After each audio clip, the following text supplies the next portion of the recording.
बिस्मिल्लाहिर्रहमानिर्रहीम, अस्सलाम वालेकुम। आप देख रहे हैं न्यूज़ एज और मैं हूं हमजा शफीक। तो जनाब, बजट पेश किए जाने के बाद सबसे ज्यादा बहस स्पीकर कौमी असम्बली और चेयरमैन सेनेट की तनख्वाहों में इजाफे से मुतल्लिक की जा रही है और अरकान पार्लियामेंट की तनख्वाहों में होशरुबा इजाफे का मवाजना सरकारी मुलाजमीन के तनख्वाहों में 10%, जो कि बहुत मामूली इजाफा है, उससे किया जा रहा है। और इस हवाले से वफाकी वज़ीर दिफा ख्वाजा आसिफ ने भी सोशल मीडिया प्लेटफॉर्म एक्स पर एक पोस्ट की है, जिसमें उन्होंने स्पीकर, डिप्टी स्पीकर, चेयरमैन और डिप्टी चेयरमैन सेनेट की तनख्वाहों में इजाफे को मुआशी फहाशी करार दिया है। उन्होंने लिखा है कि speaker, deputy speaker, chairman senate, deputy chairman senate की तनख्वाह और माली मुराद में बेतहाशा इजाफा माली फाशी के जुमरे में आता है। आम आदमी की जिंदगी को जहन में रखे, हमारी तमाम इज्जत आबरू उसी की मरहून मिन्नत है। वफाकी वज़ीर दिफा की एक्स पोस्ट के बाद वज़ीर आज़म ने तनख्वाहों में इजाफे का नोटिस लेते हुए रिपोर्ट तलब कर ली। अब देखना यह है कि वज़ीर आज़म तनख्वाहों में इजाफे में किस हद तक कटौती कर पाएंगे, जबकि दूसरी जानिब वो वज़ीर आज़म हाउस के अखराजात में इजाफे पर क्या एक्शन लेते हैं, क्योंकि यह भी कहा जा रहा है कि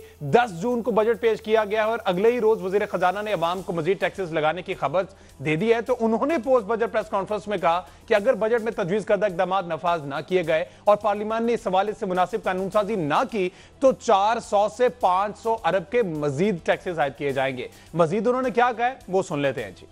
अक़वामी इदारों से बात कर रहे थे तो हमारी बात मानने के लिए तैयार नहीं थे कि इस मुल्क में एक्चुअली इन्फोर्समेंट हो सकती है। दो ही हमारे पास तरीके हैं कि या इन्फोर्समेंट कर लें, और अगर हम इन्फोर्समेंट नहीं कर पाते तो फिर एडिशनल मेजर्स लेकर आए 400-500 बिलियन। दोनों ऐवानों से बात करेंगे, आप हमारी मदद करें ताकि जो लीकेज है सिस्टम में उसको रोका जा सके। अगर ये इनेबलिंग प्रोविजंस हमें नहीं दी गई तो टैक्सेस लगाने तो हुकूमती बजट को अदादो शुमार के हेरफेर और ढोंग करार देते हुए अपोजिशन ने बजट को मुस्तरद कर दिया और पीटीआई ने इस बजट को अवाम पर जुल्म करार देते हुए हुकूमत पर तनकीद ये की है कि जिसके बाद आज वफाकी वजीर एहसन इकबाल सामने आए और उन्होंने पीटीआई और भारत को एक ही साफ में खड़ा कर दिया। उन्होंने कहा कि इस हवाले से देखना यह है कि ज्यादा डैमेज पाकिस्तान को कौन करता है, भारत या फिर पीटीआई। मजीद क्या कहा है वो एहसन इकबाल साहब को सुन लेते हैं। एक तरफ हिंदुस्तान के मीडिया और हिंदुस्तान के सियासतदानों को मिर्चें लगी हुई हैं, दूसरी तरफ किसे आग लगी हुई है, पीटीआई को आग लगी हुई है। आप हिंदुस्तान की जबान बोल रहे हैं, आप हिंदुस्तान के प्रॉक्सी बन रहे हैं, आपको शर्म आनी चाहिए। आप किस हैसियत से हमारे ऊपर तनकीद करते हैं? अपने गिरबान के अंदर देखें। अगर IMF के प्रोग्राम को कोई बंद कराना चाहता है, एक हिंदुस्तान है या फिर पीटीआई है। आपने देखा कि अफरात ज़र के 38% से गिर के वो तकरीबन 4% पर आ चुकी है। जो माशी खसारा बेकाबू हो गया था उसे काबू में लाया है। पीटीआई से हमें सर्टिफिकेट की जरूरत नहीं है, पूरी कौम इसके असरात देख रही है। अच्छा, हुकूमती अरकान तो हमने देखा कि वो पाकिस्तान तहरीक इंसाफ को तनकीद का निशाना बना रहे, लेकिन मसला ये कि पीटीआई के साथ साथ अब पीपल्स पार्टी जो कि तादी हुकूमत की, उन्होंने भी इस बजट पर ज्यादा वो खुशी का इजहार नहीं किया और पीपल्स पार्टी की जानिब से बजट से पहले कुछ तजावीज दी गई थी लेकिन उन पर अमल नहीं किया गया। और जवाब में आज पीपल्स पार्टी के रहनुमा चौधरी मंजूर अहमद ने मुल्कगीर एहतजाज का ऐलान कर दिया। मजीद उन्होंने क्या कहा, जरा वो भी सुन लेते हैं। कौमी असम्बली और सेनेट के बजट में भी इजाफा हुआ, प्राइम मिनिस्टर सेक्रेटेरिएट के बजट में भी इजाफा हुआ, ये सुप्रीम कोर्ट के बजट में भी इजाफा हुआ। और अगर दूसरी तरफ देखें, किसान रो रहा है, मजदूर रो रहा है, तालिब इल्म रो रहे हैं, बेरोजगार रो रहे हैं क्योंकि बेरोजगारी और बढ़ गई। अगर आप देखें कौन सा तबका है जो इस वक्त खुश है, और हमने मुतालबा क्या किया कि आप इस वक्त के हालात के मुताबिक 50% इजाफा करें। ये बड़ी मामूली सी बातें हैं जो हम ये कह रहे हैं। हमने कल सारों के साथ रब्ता किया, हम इससे पीछे नहीं हटेंगे और एक मुल्कगीर एहतजाज के लिए हम तैयारी कर रहे हैं। इस बजट के पास होने से पहले हम एक मुल्कगीर एहतजाज का ऐलान करेंगे जिसमें हर जगह के ऊपर हम जाएंगे और उसकी फिर जिम्मेदारी हमारे ऊपर नहीं। अच्छा, अब ये सारे बयानात आपने सुने, अब देखना यह है कि क्या वज़ीर आज़म, स्पीकर और चेयरमैन सेनेट की तनख्वाहों के साथ साथ वज़ीर आज़म हाउस के अखराजात में होने वाले इजाफे को वापस लेंगे या नहीं, क्योंकि वज़ीर खजाना का 400 से 500 अरब के मजीद टैक्स लगाने के खदशे का इजहार भी जो सामने आया है, क्या वो मिनी बजट लाने का इंदिया, ये बहुत बड़ा सवालिया निशान है। क्या वज़ीर खजाना पार्लियामान से मतलूबा कानून साजी करवा पाएंगे? पीपल्स पार्टी जहां बजट के खिलाफ मुल्कगीर एहतजाज की कॉल दे रही है, क्या वो इस बजट को पास होने से रोकने की कोशिश भी करेगी या नहीं? आज इन सब पहलुओं पर बात करते हैं। हुकूमती कोर्ट से हमारे साथ मौजूद है इख्तियार वली खान साहब, जो कि रहनुमा नून लीग हैं और कोऑर्डिनेटर वज़ीर आज़म है। इसके साथ साथ पाकिस्तान पीपल्स पार्टी के रहनुमा अहमद अवैस एडवोकेट साहब ने ज्वाइन किया है और इकोनॉमिस्ट हैं doctor Ikramul Haq. Welcome to all of you ji. सबसे पहले जरा हुकूमती मौक़िफ़ जानना बहुत ज्यादा जरूरी, क्योंकि आज वज़ीर आज़म भी काफी एक्टिव दिखाई दिए। खुद हुकूमती अरकान वज़ीर दिफा ख्वाजा आसिफ ने जो बयान दिया है, उसके बाद इस बजट को डिफेंड करना और इस इजाफे और इन मुराद को डिफेंड करना खुद हुकूमती अरकान के लिए खासा मुश्किल हो रहा है। तो इख्तियार वली खान साहब, सबसे पहले तो मैं जानना चाहूंगा कि बजट के बाद हुकूमत पर ये जो तनकीद की जा रही है तनख्वाहों को इजाफे से लेकर और ये सारी चीजें, आप समझते हैं कि जो तनख्वाहों का इजाफा ये आईएमएफ को पहले बताया गया, प्लस अगर बताया गया तो ये वो तमाम की तमाम कड़ी शराइत जो हैं वो आईएमएफ के कहने पर, उनके एग्री करने पर ही फिर से ये इजाफा किया गया, या फिर बाद में मिनी बजट के जरिए इन तनख्वाहों को एडजस्ट किया जाएगा? Thank you very much Hamza. देखें, इसको अब अगर आपने चेयरमैन सेनेट और स्पीकर कौमी असम्बली की तनख्वाहों को लेकर आपने सारे बजट को आप इसको गर्दान रहे हैं, तो मेरे ख्याल में फिर हम बड़ी चीज़ों को भूल जाएंगे।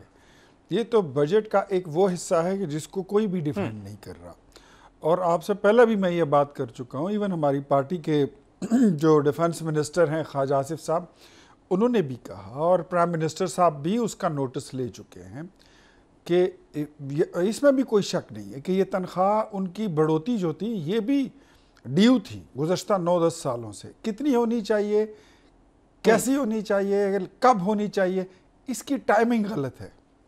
ये टाइमिंग अगर दुरुस्त होती, जैसे पीछे तनख्वाहें बढ़ी थी सबकी, तो उसी में बढ़ा लेते, बात ही ख़त्म हो जाती। हालांकि अगर मैं आपको बात बताऊं कि गुज़श्ता जो पार्लियामेंटेरियंस की तनख्वाहें बढ़ी हैं, आज पीटीआई को, मतलब आप अपोजिशन की बात कर रहे हैं कि उनको तो बोलने के लिए और तनकीद करने के लिए कोई चीज़ ही चाहिए, हालांकि उनको पता भी नहीं है कि बजट के आदाद शुमार क्या हैं, बजट के फ़ज़ाइल क्या हैं, बजट के नुकसानात क्या हैं, और इस मुल्क और कौम को बांध कर आईएमएफ के आगे झोंक कर ये लोग गए हैं। तो अगर उनके पास तो तनकीद की कोई, तो उन्होंने तो बजट पे बात ही नहीं की, वो तो बजट इजलास में ये कहते खान को रिहा करो, कैदी नंबर 804, वही बातें वो कर रहे थे। इसके अलावा तो उनके पास कोई स्लोगन नहीं था। मैं आपको मज़े की बात बताऊं कि इस तनख्वाहों में बढ़ोतरी को कोई भी डिफेंड नहीं कर रहा, ये नाजायज़ भी नहीं है, लेकिन इसकी जो टाइमिंग है वो बिल्कुल गलत है, उसको कोई डिफेंड नहीं कर सकता। जहाँ पर ये सारी चीज़ें हो रही हैं, आईएमएफ के प्रोग्राम में हैं आपके पास इतने इख्तियारात नहीं हैं कि आप अपनी मर्ज़ी से किसी चीज़ का रेट जो है वो बढ़ा दें, किसी चीज़ का घटा दें। आपको एक टारगेट रखना होता है। भी आपने कहा ना कि आईएमएफ के हम प्रोग्राम में है, तो जरा साथ ही साथ ये भी कंफर्म कर दीजिएगा कि ये जो बजट बनाया है ये आया हुकूमत ने खुद बनाया या फिर आईएमएफ से ये बना बनाया बजट आ गया, वजीर खजाना ने आगे आके पेश कर दिया और इसका अप्रूवल की भी जरूरत नहीं, वो तो आईएमएफ करवा ही लेगा? देखिए, मैं आपको बात बताता हूँ कि जब आप किसी के कर्जदार होते हैं ना, तो उनकी अगर आप बजट वो आपको बना के नहीं देते हैं, तो इंस्ट्रक्शन आपको वो ज़रूर देते हैं, आपको कुछ अहदाफ ज़रूर देते हैं कि आपने ये टारगेट वसूल करने हैं या आपने अचीव करने हैं। और ये तो हम तो आपको क्या मैं बताऊं, 2016 में हम तो आईएमएफ का प्रोग्राम क्लोज कर गए थे, हमने तो उसको गुड बाय भी कह दिया था। फिर तो एक ऐसे ही मज़े की बात किसी ने वैसे ही शोशा के लिए कह दिया कि जी एक मौका खान को देना चाहिए, अब इनको भी आजमाते हैं। तो आजमा के देख लिया। वो लोग आए जो कहते थे कि हमने तो आईएमएफ के पास जाने से बेहतर होगा कि मैं खुदकशी कर लूँगा, कोई खुदकशी नहीं की। लेकिन पौने 4 साल में जब वो आए तो पाकिस्तान के कर्ज़ों का हुजम जो था 75 सालों का, वो 27,000 अरब रुपया था। लेकिन जब ये गए पौने 4 साल बाद, उसका रिकॉर्ड पे आप चेक कर लें, वो 54,000 पे पहुँच चुका था। आज जो बजट पे तनकीद कर रहे हैं, तो पौने 4 साल में इन्होंने हर बजट नए वजीर ख़जाना से पेश किया। पौने 4 साल में जितने वजीर ख़जाना इनके आए, एक एक बंदे ने कहा है कि हमारे बाद पाकिस्तान की इकॉनमी किसी के चलाने के लायक नहीं रहेगी। तनकीद करना तो बड़ा आसान है, लेकिन अगर आप इनको बोलें कि आपके पास इससे बेहतर कोई सजेशंस हैं, आप इससे बेहतर बजट बना सकते हैं, नो, इनके पास कोई बंदा ही नहीं है। ये वो लोग हैं जो कहते थे कि हमारे पास 200 इकोनॉमिस्ट की टीम है, 200। Asad Umar was the big gun, और वो पहले ही साल फारिग हो गए।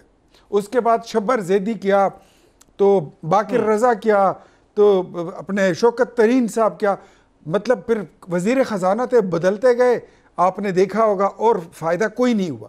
तो मसला सारा ये है कि तनकीद करना तो बड़ा आसान है, लेकिन कौम को ये बात जहन में रखनी चाहिए कि पौने 4 साल जो लोग हुकूमत करके गए थे, वो हुकूमत से जब फारिग हुए तो वो कहने लगे कि अब पाकिस्तान दिवालिया होगा, ये अब टूटने जाएगा, ये सोमालिया बन जाएगा, ये श्रीलंका बन जाएगा, और पाकिस्तान का मुकद्दर यही है और हम इकोनॉमी इसकी अंडरमाइन करके चले गए हैं।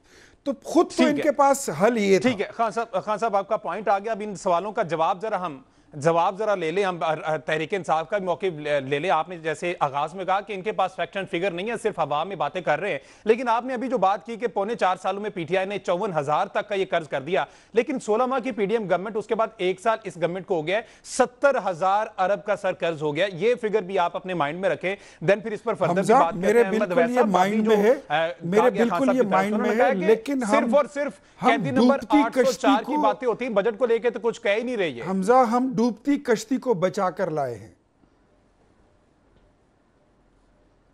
ठीक है खान साहब, मैं समझ गया, डूबती कश्ती को बचा के। अहमद अवैस साहब से इस पर मौकिफ ले लेते हैं। अहमद साहब अगर आप सुन पा रहे हैं तो सर इसका जरा जवाब दीजिएगा कि क्यों आखिर कैदी नंबर 804 ही गूंजता है ऐवानों में, बजट पर कोई बात नहीं होती। अगर मुराद की बात की जाए तो वो आप कहते हैं कि हम जरूर ले लेंगे आपके पार्लियामेंटेरियंस, लेकिन उसके खिलाफ नहीं जाएंगे। बिस्मिल्लाहिर्रहमानिर्रहीम। देखिए, बात यह है कि जो बजट बनाया है वो बजट को कभी आप गौर से देखें कि ये बजट किन लोगों को सामने रख के बनाया गया है। ये बजट जो है पाकिस्तान के 25 करोड़ आवाम में से 50% से ज़्यादा परसेंटेज जो है वो बिलो पॉवर्टी लाइन ज़िंदगी गुजार रहे हैं।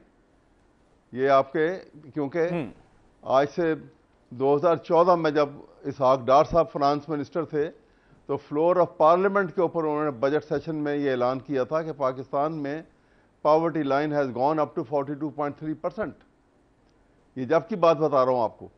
और उसके बाद जब ये पीडीएम की हुकूमत बनी, तो पीडीएम की हुकूमत जब बनी थी तो उस वक्त जिसको ये अभी हमारे इख्तियार साहब माशाल्लाह ये फरमा रहे थे कि वो गुड बाय कह दिया था IMF को, तो सुन लीजिए 17 उस वक्त $17 बिलियन का बजट हमारे पास फॉरेन एक्सचेंज रिजर्व थे।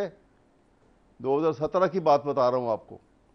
और जब इमरान खान का जब पीक पीरियड था 2021 का, तो बजट उस वक्त पाकिस्तान के पास जो फॉरेन एक्सचेंज रिजर्व थे वो $28 बिलियन थे। ये स्टेट बैंक के रिकॉर्ड है। और उसके बाद आप देखिए कि इन्होंने जब पीडीएम की हुकूमत आती है तो किस बेदर्दी से वो पैसा दाया किया इन्होंने। जब पीडीएम की हुकूमत आई और उस 16 महीने के अंदर जब ये हुकूमत जा रही थी तो पाकिस्तान का बजट जो फॉरेन एक्सचेंज रिजर्व जो थे वो 1 बिलियन से कम रह गए थे। ये क्या करने आए थे? ये पाकिस्तान की इकोनॉमी को डिस्ट्रॉय करने आए थे। ये पाकिस्तान के आर्म फोर्सेस को पाकिस्तान की आवाम की नजर में डिस्प्रेस करने आए थे। पेट्रोल बम गिरा गए, पेट्रोल रोक के रखा आपने, उसके साथ साथ डॉलर रोक के रखा, जिसकी वजह से सारी तबाही आगे आके हमें फेस करना पड़ी। कहां गिरा गए? आप देखिए ना, उस वक्त तो पेट्रोल की जो प्राइस जो थी पीटीआई की हुकूमत के जमाने में, और उसके बाद जब इन्होंने बढ़ाई है, वो 16 महीनों में कहां से कहां गई है महंगाई। कभी अब उसका मवाजना तो करके देखें आप। और फिर ड्रामे रचाए उन्होंने। बिल्कुल, आप बजट की बात करते हैं, आप सुनिए जरा। 25 करोड़ अवाम पाकिस्तान के हैं, 12 करोड़ अवाम बिलो पॉवर्टी लाइन है। उनका मतलब कभी सोचा किसी ने? इन्होंने जो बजट बनाया है वो उसको माइनस करके बनाया। वो आप तनख्वाहें बढ़ा ली, स्पीकर की तनख्वाह बढ़ गई, प्राइम मिनिस्टर हाउस के अखराजात आपने देखे कहां पहुंच गए हैं, पार्लियामेंटेरियन की तनख्वाहें कहां से कहां पहुंच गई हैं। क्या ये जरूरी थी कि वो लोग जो बिलो पॉवर्टी लाइन जिंदगी गुजार रहे इतनी बड़ी परसेंटेज के अंदर, क्या जरूरी नहीं था कि उनके मुतालिक भी कुछ सोचा जाता कि अपनी तनख्वाह बढ़ा के बैठ गए? इसके डेफिनेटली अहमद अवैस साहब इनका जवाब लेते हैं और हुकूमती अरकान से लेना बनता है, और हम आवाम भी ये जवाब तो लेंगे। लेकिन मुझे जरा एक क्विकली मुझे ब्रेक भी लेना है, उससे पहले 1-1.5 मिनट है, वो डॉक्टर इकरामुल हक इकोनॉमिस्ट हमारे साथ मौजूद है, उनसे भी जरा जानना चाहेंगे। इकराम साहब, हुकूमती मौक़िफ़ अपनी जगह, अपोजिशन को अपनी जगह, आखिरी उम्मीद आवाम की, आप इकोनॉमिस्ट लोग जो सीनियर माशाल्लाह से इतना तजर्बा रखते हैं, आप सही से अदादोशुमार बताते हैं, तो बजट के जो अदादोशुमार है किस हद तक आपको लगता है कि हकीकत पसंदाना है, और ये बजट के इस अदादोशुमार के मुताबिक हम अपने अहदाफ हासिल कर पाएंगे? सर देखिए, पाकिस्तान जिस मुश्किल में है वो तो हम सबको पता है। 24वीं दफ़ा अगर आप IMF जाएंगे तो इसका मतलब ये है कि आप ICU में हैं। अब ये तो नहीं हो सकता कि आप ICU के बंदे से ये कहें कि वो स्प्रिंटर रेड जीत ले 100 मीटर की, तो जो मुश्किलात हैं वो तो अपनी जगह हैं। अब उसको मैनेज कैसे करना है उसके ऊपर मुख्तलिफ आरा हो सकती हैं कि अगर हम ये कर लेते तो ठीक था। उसमें सबसे बड़ा मसला जो आ रहा है वो तो ये है कि फिस्कल इस दफ़ा डेफिसिट जो है वो काफ़ी कम ब्रेक होगी किया तो गया बताओ है, उनको कि इसमें ये कोई मैं शक नहीं है। बोल उसमें सकता हूँ सबसे जो बड़ी वजह थी वो ये थी कि 22% जो डिस्काउंट रेट था उसके हिसाब से अगर हम सूद अदा करते तो वो तकरीबन 9.5 बिलियन ट्रिलियन रखा गया था बजट में। मगर उसमें 11% होने से गवर्नमेंट को कुछ स्पेस अच्छी खासी मिली और पहली दफ़ा हमारा जो है फिस्कल डेफिसिट वो रिजनेबल लिमिट्स में आया है। अब मसला सिर्फ ये है कि क्या हम ज़्यादा टैक्सेस लगाकर इकोनॉमी को और जो है वो परेशान और लोगों को करें, या हम कुछ ऐसी स्ट्रेटजी बनाएं कि अखराजात जहां बहुत ज़्यादा कटौती हो सकती है वो करें और उसको बैलेंस करें। इसके अंदर मेरी राय ये है कि सबसे बड़ी खराबी जो मुझे नज़र आई है वो ये कि आपने जो टैक्स एग्जम्पशंस हैं वो 5.8 ट्रिलियन की कैसे दे दी। यानी जब पिछले साल 3.8 थी तो इसमें 2 ट्रिलियन का इजाफा कैसे हुआ। होना तो ये चाहिए था कि वो कम होती, वो कैसे बढ़ गई। अब उसके बारे में नहीं बताया गया कि बजाय हम मजीद टैक्स लगाते, हम वो एग्जम्पशंस जो खास तौर पर मरात याफ्ता तबकात को है, मिसाल के तौर पर अगर आप ये टैक्स एक्सपेंडिचर देखेंगे तो 800 बिलियन इनकम टैक्स की एग्जम्पशंस हैं। अब जाहिर एक तरफ तो हम तनख्वाहदार तबके पे बहुत ज़्यादा टैक्स लगा चुके, थोड़ा सा उसमें कमी की मगर वो मेरे हिसाब से इन नेग्लिजिबल है। मगर चलिए, आप बाकी जो जितने भी शोबे हैं उस पर बहुत टैक्स लग चुका है जिसकी वजह से लोग परेशान भी हैं और कीमतें सही है कि इतनी ऊपर जा चुकी हैं कि अब वो सीलिंग इफेक्ट पे है। तो जाहिर है कि उसमें अगर हम सिंगल डिजिट पे रखेंगे भी तो बाहर कैब वो ख़त्म तो नहीं हो रही है, नीचे तो नहीं आएंगी ना। वो हम ये कहना चाह रहे हैं कि पहले 20% के हिसाब से बढ़ रही थी कीमतें, अब वो 6% के हिसाब से एवरेज बढ़ेंगी। तो इसको कैसे मैनेज किया जाए, डेट बर्डन को कैसे मैनेज किया जाए और टैक्सेस को कैसे बैलेंस किया जाए, क्योंकि इतने हैवी टैक्सेशन से ना तो हमारी मईशत आगे बढ़ सकेगी और ना ही हमारे लोगों को कोई सुकून आएगा, क्योंकि टैक्सेशन अक्सर में बहुत ज़्यादा एरेटिक हुई। मगर साथ में ये बात जो परेशान कुन है कि आपने एक तरफ तो इतने भारी टैक्सेस लगा दिए तो दूसरी तरफ इतनी टैक्स एग्जम्पशंस क्यों दी।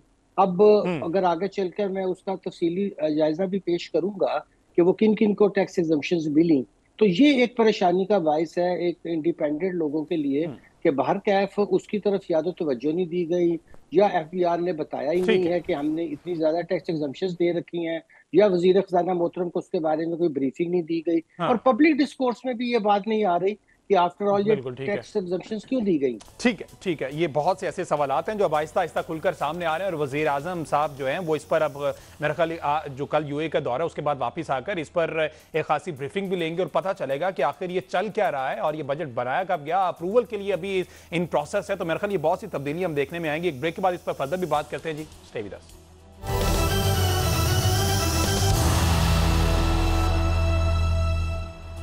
वेलकम बैक जी। बात हो रही है बजट 2025-26 को लेकर। हमने हुकूमती मौक़िफ़ भी जाना और साथ साथ अपोजिशन का मौक़िफ़ भी जाना और इकोनॉमिस्ट की राय भी हमने जानी। इकोनॉमिस्ट के मुताबिक ये बजट जो है सिर्फ और सिर्फ तबाही है, ये फैक्ट्स एंड फिगर जो है वो रियलिटी चेक नहीं दे रहे। लेकिन हुकूमती अरकान बिल्कुल कह रहे हैं कि जनाब ये जो भी है ऑन ग्राउंड ये रियलिटी है और ऐसा ही हो रहा है। बहरहाल इख्तियार वली खान साहब, सर जानना ये चाहूँगा कि आज जो एहसन इकबाल साहब ने ये कहा है कि पीटीआई भारत की ज़बान बोल रही है और IMF वाला वायदा सबूताज करने की कोशिश करी, इससे पहले भी किया है। ऐसा क्यों होता है कि जब कोई जमात हुकूमत में होती है उनका मौक़िफ़ कुछ और होता है, उनकी अप्रोच कुछ और होती है, लेकिन जब अपोजिशन में जाते हैं तो बिल्कुल इंटायरली डिफरेंट उनका ओपिनियन हो जाता है। जब आप लोग भी हुकूमत में थे या पहले अपोजिशन में थे, ये लोग हुकूमत में, आप भी तनकीद करते थे कि IMF का प्रोग्राम नहीं लेना चाहिए, तो फिर अब IMF के प्रोग्राम को इतना डिफेंड क्यों कर रहे हैं हुकूमती अरकान? अब आपके पास IMF के प्रोग्राम के अलावा कोई ऑप्शन नहीं बचा था, because you have no option left but to go to IMF। Otherwise ये लोग तो आपकी दिवालिया होने की खबरें चला रहे थे।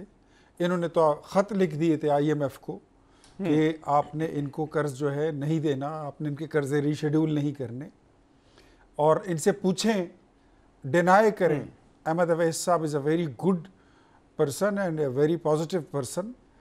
मैं कोई हार्श बात नहीं करना चाहता, लेकिन ये मेरी इस बात को डिनाई कर दें। क्या ये लोग पाकिस्तान का स्टेट बैंक जिसको हम स्टेट बैंक ऑफ पाकिस्तान कहते थे, उसको ये गिरवी रखवा कर नहीं आए हैं IMF के पास जी? क्या ये मोटरवेज ये गिरवी रखवा कर नहीं आए हैं? क्या ये एयरपोर्ट से गिरवी रखवा कर नहीं आए? इनके पास तो कोई चीज़ बची नहीं थी। अब उसके बाद इनका अगला टारगेट ये था कि अगर इनका 1.25 साल और हुकूमत चलने देते, इन्होंने आपके एटमी असासे भी रखवा देने थे कि हमें मज़ीद कर्जे चाहिए, otherwise we are going for a great default, और पाकिस्तान डिफ़ॉल्ट कर जाएगा। डिफ़ॉल्ट से बचने के लिए अब हमें एटमी अपनी जो सलाहियत है उसको गिरवी रखवाना है। प्लान तो इनका ये था। जो एहसन इकबाल साहब कह रहे हैं वो बिल्कुल दुरुस्त कह रहे हैं कि इस मुल्क के दिवालिया होने का जो मुतमन्नी, या वो मोदी है, इंडिया है, या फिर ये लोग हैं, इन्होंने कोई कसर तो छोड़ी नहीं है।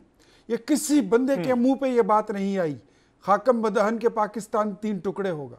ये इनका लीडर कह कर गया है, इनका लीडर क्या कर गया है, और ये वो बंदा कह कर गया जो कहता था कि मैं तो जहर खा लूंगा, खुदकशी कर लूंगा, लेकिन मैंने कर्जे नहीं लेने।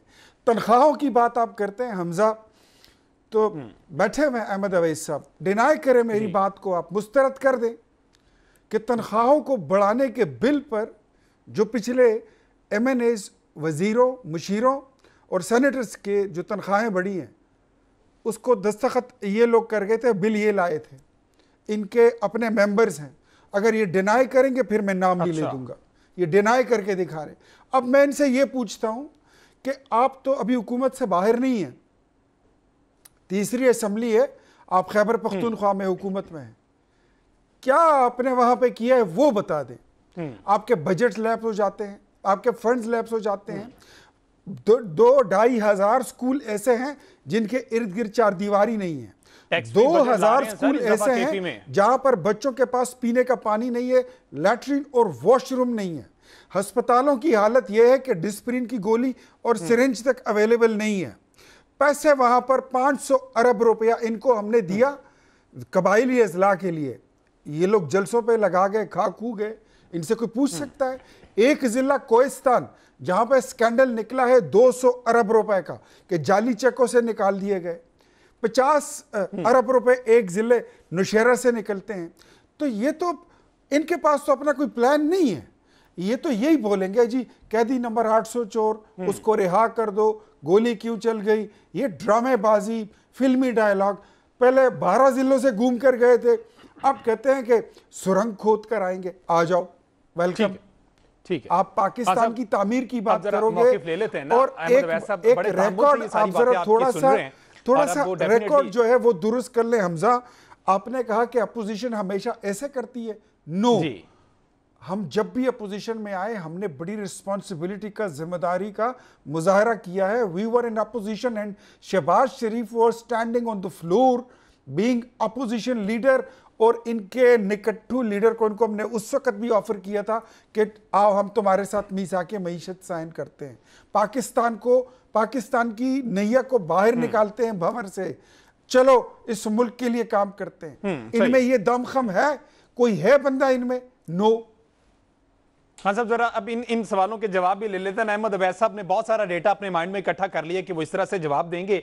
अच्छा अहमद अवैस साहब, ये छोड़े एहसन इकबाल की ये जो भारत वाली बात है इनको निकाल दें, लेकिन जो दूसरी बात उन्होंने IMF का प्रोग्राम सबूताज करने की बात की, और अभी खान साहब ने भी खत की जो बात की, तो वो तो वजीर खजाना शौकत तरीन की ऑडियो भी ऑन रिकॉर्ड है। सर इसको तो किसी तरीके से हम जस्टिफाई नहीं कर पाएंगे कि पाकिस्तान तहरीक इंसाफ ने अपने आखिरी टाइम पर आकर पूरी कोशिश की कि किसी न किसी तरीके से IMF प्रोग्राम डैमेज किया जाए और इसका जो है वो पॉलिटिकल बेनिफिट जो है पाकिस्तान तहरीक इंसाफ को मिले।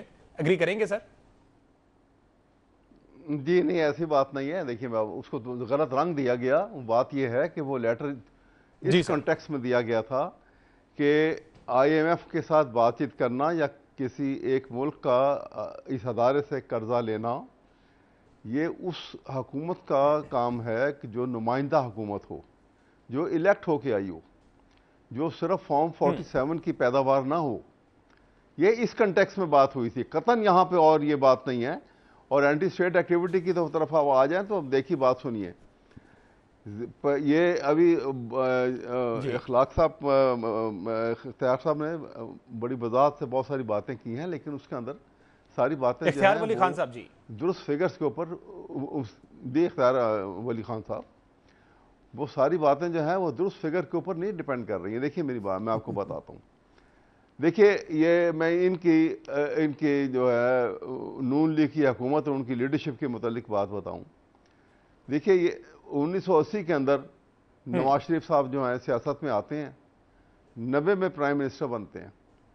10 साल का, अभी मैं नहीं कहता हूँ, आप revenue central board of revenue से इनका रिकॉर्ड निकाल के देख लें कि ये एक साल में कितना टैक्स देते थे दोनों भाई।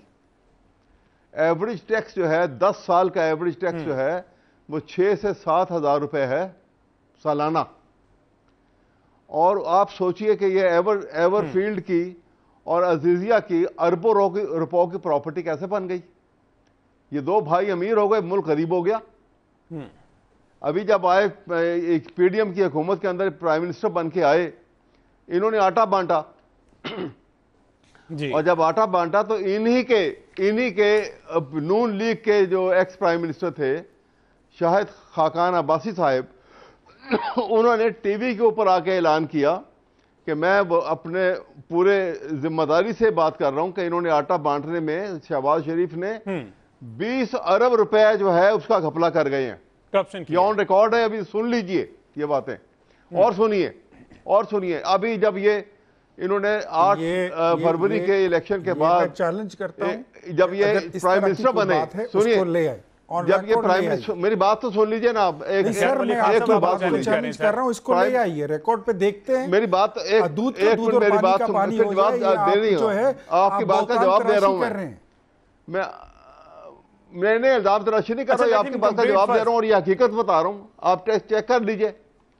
देखिए उसके बाद जिस वक्त ये प्राइम मिनिस्टर बने दोबारा, इन्होंने ऐलान किया कि मुल्क के हालात खराब है। वजीर आजम शहबाज शरीफ पे तो नहीं लगाया था। देखिए वजीर आजम शहबाज शरीफ का इन्होंने नाम लिया है। अहमद अवैस साहब, आप अपना बयान दुरुस्त कर लें। आप वजीर आजम शहबाज शरीफ का नाम ले रहे हैं, मैं आप पे इस पे कानूनी नोटिस भी भेज सकता हूं। साहब ने जहां तक मुझे याद पड़ता है ब्यूरोक्रेसी पर बात की थी। आप वो ब्यूरोक्रेसी पे बात होगी, शहबाज शरीफ का वजीर आजम का उस पर कोई नाम नहीं था।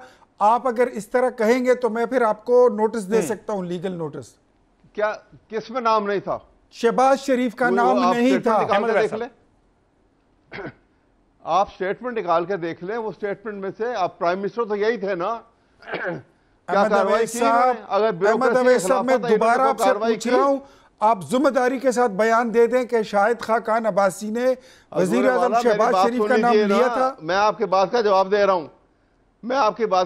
रहा हूं कि अगर आपकी बात जो आप कह रहे हैं, इन्होंने किसी ब्यूरोक्रेट के खिलाफ फिर कोई कार्रवाई की, जब ये खुद मुलविस नहीं थे तो कार्रवाई कैसे करते हैं? हमारे पास हो तो वो तक निकाल के रखिए। आप मुझे बताइए, शहबाज शरीफ का नाम आपने लिया, क्या आप उस बात पे खड़े हैं? हाँ, मैंने बिल्कुल लिया कि ये उसी स्टेटमेंट है, रिकॉर्ड के ऊपर है। अच्छा, आप इस बात पे खड़े हैं कि अगली बात सब शायद टीम की बात, ब्यूरोक्रेसी की बात, डायरेक्टली वजीर आजम शहबाज शरीफ को उन्होंने टारगेट नहीं किया होगा उस वक्त। देखिए, अच्छा आप स्टेटमेंट सुनवा लीजिए, चलें इनसे कहें स्टेटमेंट सुना दें, अभी बात निकल आएगी। हाँ, और क्योंकि उन्होंने कहा था कि इसका जिम्मेदार निजाम है, कि ये जितनी बड़ी करप्शन हुई है आटे में, ये निजाम इसका जिम्मेदार है। मर्जी से अगली बात सुनिए ना, तोड़ मरोड़ कर अब देखिए ये 8 फरवरी को इन्होंने ओथ लिया, आधा तर्जुमा। अब देखिए 8 फरवरी को ओथ लिया आपने, सुनिए 8 फरवरी को ओथ लिया इन्होंने एज प्राइम मिनिस्टर, और कहा कि मुल्क की क्योंकि इकोनॉमी बड़ी खराब है, मैं तनख्वाह नहीं लूंगा। और जब 1 महीने के बाद शोर मचा आईपीपी का, ठीक है, अच्छा, तो पता लगा इनके दोनों साहबजादे जो हैं वो 28% आईपीपी का जो है वो उनके यूनिट में से ये अरबों रुपए ले चुके हैं बगैर ढेला लिए। बिजली एक यूनिट बिजली दिए। बिल्कुल ठीक है, बिल्कुल ठीक है। यही वजह है। और सुनिए, वो टॉपिक से जरा सा हम हट गए। सुनिए, टाइम देना है, काफी टाइम हो गया। एक बात और सुन लीजिए ना जी। देखिए, मैं एक बात और बताना चाह रहा हूं कि देखिए, सारे मुल्क के खैरखा हों, अगर नुमाइंदा हुकूमत है, तो आप सोचिए कि ये जो सोलर सिस्टम जो है, ये एक इतनी बड़ी फैसिलिटी है, ये हुकूमत डिस्करेज कर रही है, और इतने महंगे यूनिट के ऊपर बिजली का पर यूनिट जो है आप देखिए कहां से कहां पहुंचा रहे हैं, और अभी कह रहे हैं और लगेगा इसके ऊपर खर्च। ये किसकी इमाम चले इस पर भी बात करते हैं, जरा इकोनॉमिस्ट की राय लेना बड़ी जरूरी है। सर इंतहाई माजर के साथ मुझे जरा आगे निकलना है, फिर ब्रेक में वक्त बहुत कम रह गया और डॉक्टर इकराम साहब को वक्त नहीं दिया जा रहा। इकराम साहब, सर जूं वक्त गुजर रहा है और ये नए नए इंकशाफात हमारे सामने आ रहे हैं, अब ये जो 400 से 500 अरब की मजीद टैक्सेस की बात कर रहे हैं वजीर खजाना, अभी तो 2 दिन हुए बजट पेश किए को, इन्होंने फौरन से अभी से जेन की तैयारी शुरू कर दी कि जनाब मिनी बजट के लिए अवाम तैयार रहे। तो ये 400 से 500 अरब के मजीद टैक्स की जो बात हो रही है, आप समझते हैं कि अभी से तैयारी है कि अभी इनसे नहीं वो टारगेट अचीव होगा, पहले से याद खड़े कर गए? ऐसे जी नहीं, ऐसी बात नहीं हुई थी। मेरा ख्याल है सही कॉन्टेक्स्ट में बात देखनी चाहिए। हुआ ये था कि किसी ने जब सवाल उससे किया था कि ये जी सर, इसमें जो बहुत सी ऐसी चीजें हैं अगर वो अप्रूव ना हुई तो क्या होगा। हुआ ये था कि इसमें एक ऐसा उन्होंने शिक शामिल की है जिससे आपको कुछ इक्तिसादी जो है एक्टिविटीज करने से जो लोग रिटर्न्स फाइल नहीं करते हैं या जिनके पास सफिशिएंट रिसोर्सेज नहीं है, ये पहले भी आपको याद होगा 24 दिसंबर 2024 को ये एज ए प्रेसिडेंशियल ऑर्डिनेंस आया था, मगर पार्लियामेंट में ये फिर जाहिर है कि वो बिल बन जाता है मगर उस पर अमल दरामद नहीं हुआ था। इस पर जाहिर है IMF को तो वजाहत ये है कि आपके यहाँ जो रिटर्न फाइलर्स बहुत कम है, जो फाइल्स करते भी हैं बहुत अंडर स्टेट होती है, इससे नील वगैरह की, ये तो गलत पॉलिसीज का नतीजा है ना कि आप ये कहते हैं जी नॉन फाइलर थोड़ा सा टैक्स ज़्यादा देकर वो रहें। तो IMF को इस पर शदीद एतराज़ ये है कि अगर किसी की टैक्सेबल इनकम है आप टैक्स लें, कि इस तरह के कहा। अब ये जो आई है अमेंडमेंट जो दोबारा से ज़ाहिर है इसमें शामिल की गई है, इस पे किसी ने सवाल पूछा था कि अगर ये थ्रू ना हुई तो वज़ीर ख़ज़ाना मोहतरम ने कहा कि फिर उसका नतीजा तो ये निकलेगा, क्योंकि हमने उनसे ये तय किया है कि 400-500 के दरमियान हम अपनी एफर्ट से भी जो ब्रॉडनिंग अच्छा, करेंगे इफ एंड बट्स वहाँ की से सिचुएशन में उन्होंने बात की उस सिनेरियो में जी। तो उन्होंने कहा कि अगर वो हम ना कर सके, अगर ये अगर अप्रूवल ही ना हो सकी तो फिर हमें क्या उसका जो है बैकलैश ये होगा कि अवाम पे और बोझ पड़ेगा। तो देखिए इसमें मसला ये है कि बात तो बिल्कुल जस्टिस की है कि जो लोग टैक्स नहीं दे रहे हैं, रिटर्न्स फाइल नहीं कर रहे हैं, बाहर कैफ उनको रिटर्न्स तो फाइल करनी है ना। अब फिर हम ये कह सकते हैं कि भाई अगर उन्होंने बावजूद सारे इंसेंटिव्स के बात करने के नहीं दी, तो एक बात तो सब हुकूमतों ने मान ली कि जो FDR है वो नाकाबिले इस्लाह हो चुका है। देखिए इस तरह की अमेंडमेंट्स तो उन ममालिक में लाई जाएंगी ना जहाँ पहले हम फिर ये तस्लीम कर लें कि अगर उन्हें पता भी है कि इस आदमी ने इतने सासे बनाए हैं और ये इस तरह की स्पेंडिंग कर रहा है, उससे फिर रिटर्न क्यों नहीं ले पाते। आफ्टर ऑल वहाँ 20-22 हज़ार IRS के मुलाजिम किस लिए रखे हुए हैं, सिर्फ विद होल्डिंग से टैक्स आने से तो काम नहीं बनेगा। तो वज़ीर ख़ज़ाना मोहतरम चाहते हैं कि आप टैक्स की ये प्रोविजन बहुत हार्श लग रही है मगर इसके बगैर चारा भी नहीं रहा क्योंकि लोग रिटर्न्स नहीं दे रहे हैं। तो इसको सही कॉन्टेक्स्ट में देखना चाहिए, बिला वजह। तो इसलिए उन्होंने इंडिया दिया कि अगर ये नहीं अचीव होता तो फिर 400 से 500 अरब के मजीद टैक्स के लिए जो है वो तैयार हो जाए। अब मुझे क्विकली ब्रेक लेना है, ब्रेक के बाद वापस जाते हैं, यहीं से कंटिन्यू करते हैं। Stay with us.